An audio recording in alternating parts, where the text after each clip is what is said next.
when we are in alignment with our desires, with our desired outcome, that obstacles, if we face obstacles, that's the universe moving us in the right direction. Because we think we know how to do it, right? We're mere humans and we're magical humans all at the same time. And we think that I'm going to do it, it's going to be ABC. We think we have control over shit. And the only thing we have control over is what we say, what we do, and what we think.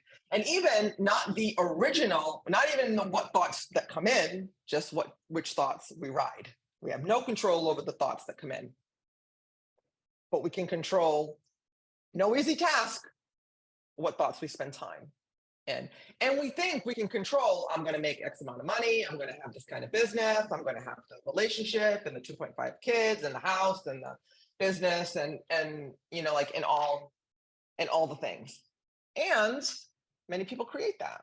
And if that's what's meant for you, that's great. And many people create that when it's not meant for them and they're miserable. And the moral of the story is going within, spending time in meditation, doing the release work so we can get the baggage out of the way so you can feel what's the right thing for me. What's the aligned thing for me?